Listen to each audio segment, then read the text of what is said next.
किया, ये पूरी दुनिया जानती है। तो प्रहलाद कक्कर साहब का ये पॉडकास्ट है, ये मैं नहीं कह रहा हूं। ऐश्वर्या आज भी हमारी सोसाइटी में रहती हैं। ऐश्वर्या हमारी सोसाइटी में आती हैं, उनकी मां से मिलने के लिए वो आती हैं और कई बार हमारी उनसे मुलाकात भी होती है। खैर, अब ऐश्वर्या अभिषेक की पत्नी है, के साथ उनका रहना होता है, जो भी है।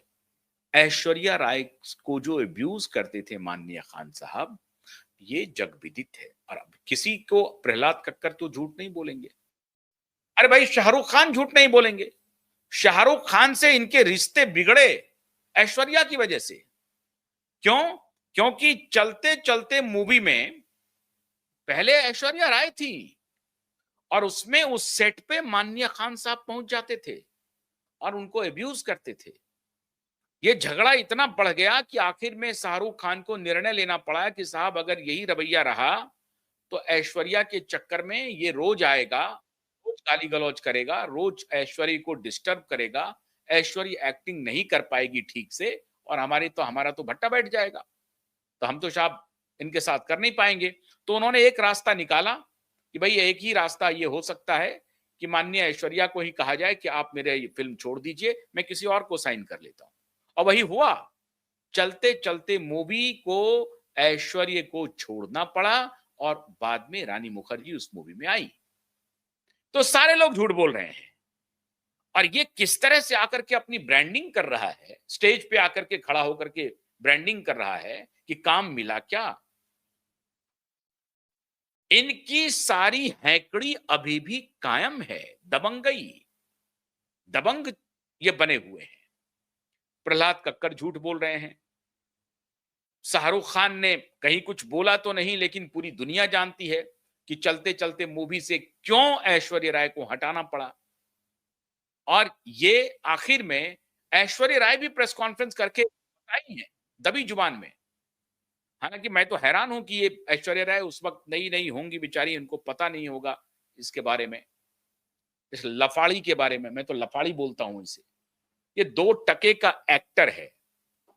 एक्चुअली में ये 2 टके का एक्टर है। इसको कुछ नहीं आता है। अभी जिस जिस प्रोग्राम में ये बोल रहा है, तो रहा ही रहे भी नहीं बोलता हूं। आदर सूचक इनको आदर सूचक शब्दों से नवाजा जाए। कभी किसी जमाने में जब ये मूवी में आए थे, शुरुआती दौर था, उस वक्त हो सकता है कि ये अच्छे इंसान रहे हों, लेकिन बाद में तो इनका जो कृतित्व है वो कहीं से भी अच्छे इंसान का तो बिल्कुल नहीं है।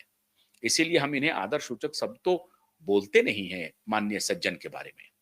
तो ये सज्जन जो हैं, अपने द्वारा एक प्रायोजित कार्यक्रम को बुला करके और उसमें ये बोलते हैं, उसमें इनको खंडन करना था।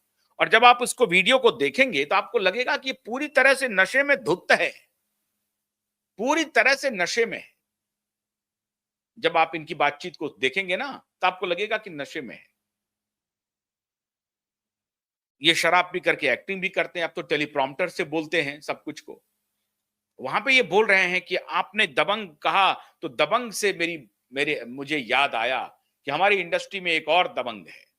नाम नहीं लिया उसने, लेकिन उन्होंने मेरी आलोचना की है। हर जगह जाकर के अपना रोना रो रहे हैं, मुझे बदनाम कर रहे हैं। और वो इंटेलिजेंट नहीं है, वो बहुत तेज नहीं है, चतुर नहीं है। अगर वो चतुर होते तो मेरी आलोचना नहीं करते। क्यों?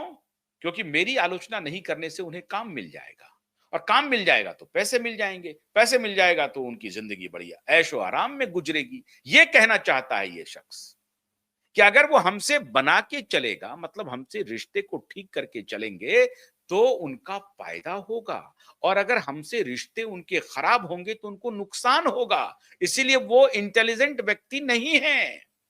ये संदेश दे रहे हैं वो, न सिर्फ उस डायरेक्टर को, अभिनव कश्यप को बिना नाम लिए हुए, न सिर्फ उनको ये संदेश दे रहे हैं, बल्कि पूरी फिल्म इंडस्ट्री को ये अपने अंदाज में संदेशा भेज रहे हैं कि अगर कोई हमसे दुश्मनी मोल लेने की हिमाकत की, तो वही हस्र कर दूंगा जो हमने अभिनव कश्यप का किया है। उसे काम नहीं मिल रहा है, उन्हें काम नहीं मिल रहा है, और हम काम करने नहीं देंगे। और उसका ये अकाउंट देते हैं कि जो लोग मुझसे जुड़े हुए हैं, फिर जो मुझसे जुड़े हुए हैं, उनसे जो लोग जुड़े हुए हैं, फिर उनसे जो लोग जुड़े हुए हैं, वो कोई अब काम अभिनव कश्यप को नहीं देंगे। तो उन्होंने अपने पैर पर कुल्हाड़ी मार ली है। अच्छा, मतलब यही लोगों की तकदीर तय करता है, यही लोगों के बारे में ये